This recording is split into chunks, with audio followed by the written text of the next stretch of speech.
you guys, so I suggest that you get some popcorn or chips or whatever you can munch on, because I think this is going to be a long video.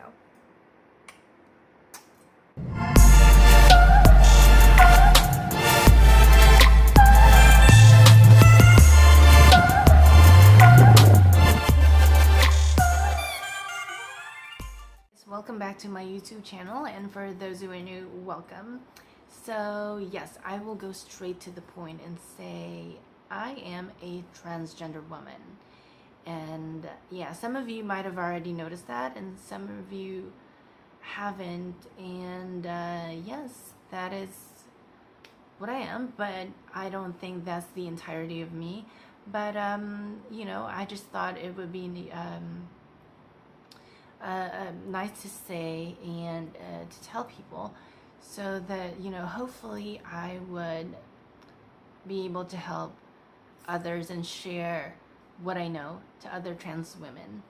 And yeah, so some of you might have already, or many of you might have already seen me from a YouTube channel called The Real Ladyboy Show.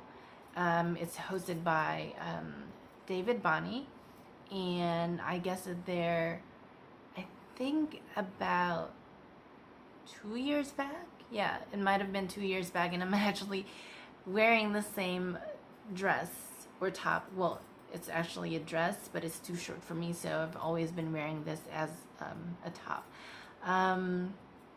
Yeah, so I'm wearing the same dress so that you'll be able to recognize me easily, because I know that a lot of you have been looking for me, but I guess if you only know my first name, or the first name that I use, which is Cici, then it'll be difficult for you to find me, because there are a lot of Cicis online. So yes, hopefully you'll be able to find me because of the title. And yeah, so I am from the Philippines, and today we are going to talk about my transition and how it was in the Philippines and how it is here in Bangkok, because I am based in Bangkok, Thailand. So yes, let's start with my transition, or my, I guess, my turning point. So way back in 2010, I was working in a fashion design school in Manila, Philippines, the business district, which is Makati City. And during the first, I guess it was the first week of class, and so there was this Filipino designer who approached me, and he asked me if I was on hormones, and I said no. Why? And he said, well, you look really soft and you look really feminine, so what are you taking? And I said, nothing. I was just really born like this, and it's genetics. I have difficulty building muscles, you know, and I don't know, I really just am slender and skinny. At the time I was really skinny. Now I am just slender. I'm no longer just really plain skinny. But yes. And he said, have you tried being a girl? And I said, no, it hasn't crossed my mind. And then he asked me if I had a boyfriend. And I said, you know what, I've never had a boyfriend. And I was 24. I was already 24 at the time, and I never had a boyfriend back then. And then he said, well, you know what, why don't you try being a girl and just see if you're gonna be comfortable with yourself once you transition into being a girl. And when you get comfortable with yourself, from that point you might be confident. And then once you're confident and comfortable with yourself, people are gonna feel that. You know, people around you are gonna feel that positive energy because you're comfortable with yourself, and that energy you will start to radiate from within. And so maybe people will start to get attracted to you, and dating will be so much easier for you. And I said, okay, I haven't really thought about that, but I will. And let's see what's gonna happen. I'm open to it, but I just have really never thought about it, you know. So I kind of contemplated on it just a tiny bit, but I haven't really started transitioning at that point. Maybe a little bit, because I think my hair was growing longer. It was like this. It was a boy's haircut that kind of just grew longer, but it was just an awkward length and haircut. So it was up until here, I guess. And then I was growing it longer and longer. I didn't have my haircut starting that point, and I was just letting it grow out. And that was when I also started kind of blurring my dressing style. So from baggy jeans and sneakers and a t-shirt, I started wearing outfits that are shapeless and just loose. Those were like gender bending or genderless kind of androgynous kind of dressing style.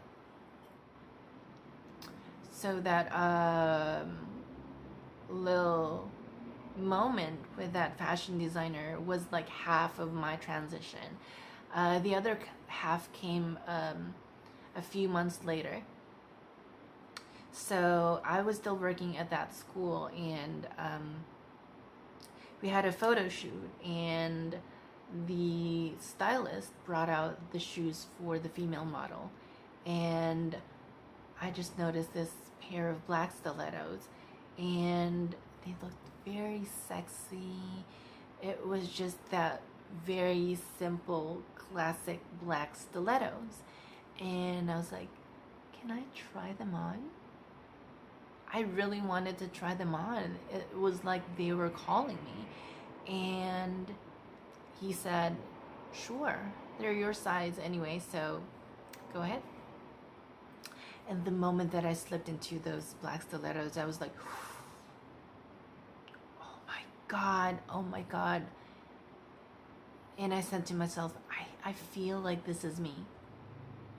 I instantly felt sexy and powerful, and I looked in the mirror and my legs looked so long and sexy, and I was like, oh my God, I really feel like this is me. So yeah, that was my realization that maybe this is me, you know. This might or might not be me, but it doesn't really hurt to try and see if I was gonna be feeling more like myself once I transitioned into being a trans woman, you know. So that was all the more that I started blurring out my dressing style. I started wearing shorter shorts, and not dresses yet at the time, but just really short shorts, and I guess sleeveless tops. And then I started wearing a little bit of more makeup at the time, so I was wearing bronzers, a little bit of blush and lip gloss, and I was starting to do my eyebrows, and my hair started really growing longer until I was, I think, able to grow it up to my shoulders. And that was when I also started looking more and more feminine. So yes, I still didn't take hormones at the time, and I still am not taking hormones up to this point. So yeah, but one thing that I noticed was that when my hair was getting longer, I was also starting to look more and more feminine. But Um, one explanation that I can think of is that just because my hair was growing longer and I was seeing that I was looking more feminine because of my hair, my body was also reacting to that feminine energy that I was feeling inside. And so my body was transforming in a way that I was getting softer and softer, and my face was also getting softer. And I guess you could say that it's some sort of manifestation, because I was feeling it from within me, and so my body was reacting to it. And so yeah, so yeah. And then I also months later I started wearing a bra even without having breasts, and that completed the look. And because I was already looking extremely feminine at that time, so it was just the breast part that kind of was missing. And when I finally started wearing a bra and it gave the illusion of having breasts, then it kind of completed the look. And I, and nobody knew anymore that I was trans woman, even in the Philippines. Well, there were, of course, a few people, but that was very seldom that people would be able to clock me as a trans woman. But I didn't really mind, because that was the point that I was so comfortable with myself that I didn't really care if people would know that I was trans woman, because I've gotten so used to just being myself, and I've gotten used to the comfort of just being me, I think one of the things that have helped me during my transition was not having any trans woman friend. I don't know how, because some trans women would find it really difficult without having someone who would teach them. But as for myself, I didn't really take hormones. I never needed hormones at the time, so I never needed a trans woman friend to teach me anything about hormones, because I was not taking it at that point anyway. If you are transitioning and you wanted to be a woman, then you don't really need a trans woman to teach you how to be a woman. You need women. You need women as a role model. So my role model was and still is my mother. She is the best role model that I've ever had, especially when when I was starting to transition, because she is a classy woman. She dresses very well. She's sexy, especially when she was younger. But now she is more mature, and so she is more refined and still classy and sophisticated. And she knows how to do her makeup very well. She always dresses well. She does her hair very well. And she carries herself with so much elegance that is understated and sublime and subtle. So I learned a lot of things from her. And even until now, we still share makeup. We share clothes. And although I'm really tall, and so sometimes we share dresses if it fits me, if it's the right length. Pants we don't, but tops, yes, we do. Cardigans and sweaters we share. So one thing that might have also helped me during my transition was that at the time I was also watching this TV series called Gossip Girl, and I somehow saw myself in one of the main characters there. Her name's Serena Vanderwoodson, and so there are actually two main characters in the TV series, Serena and Blair. So Serena's this tall blonde bombshell who doesn't really care so much about how she looks, but she's very effortless, and well, she's effortlessly hot, and she's a bombshell, and she's very carefree, and she has this sunny character, and guys are just so attracted to her. And then the best friend is Blair, and she's a shorter brunette who is very polished and classy, and yes, so I didn't really see so much in her because at the time I was really very carefree because I started being comfortable with myself, and I was like, I'm just not gonna care so much about how I look. I want to be effortlessly pretty, and you know, with my imperfections, and I'm gonna go out with kind of that messy hair, out of bed look. I'm just gonna wear short shorts and sneakers, and a pretty handbag, and I'm gonna do my hair and my makeup in an effortless way. I'm just gonna wear a little bit of bronzer and lipstick, you know, and curl my lashes, and that's it.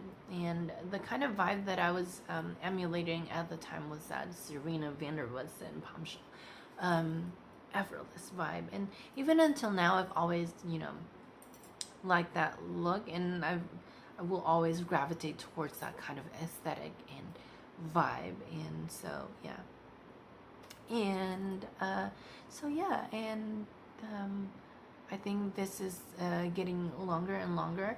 I think we can discuss the other parts of it next time. So in my next videos, we are going to discuss about how it was being a trans woman in the Philippines, and how it is different here in Thailand, and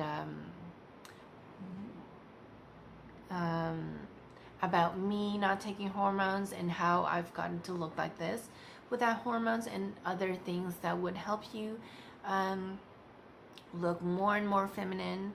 And yes, I don't think I'm gonna edit this video so much because I want it to be all natural, and all those times that I stutter, I think I would want it to be just here because I want it to be natural. Yeah, so thank you guys so much for tuning in, and if you like this video, then give this video a thumbs up, and please subscribe. And if you want to be updated with my upcoming videos, then please also click on that bell button down. And yes, thank you so much. Thank you so much again for watching. And hopefully you guys who have seen me in David Bonnie's video, The Real Ladyboy Show, have already found me, and I will see you guys again very soon.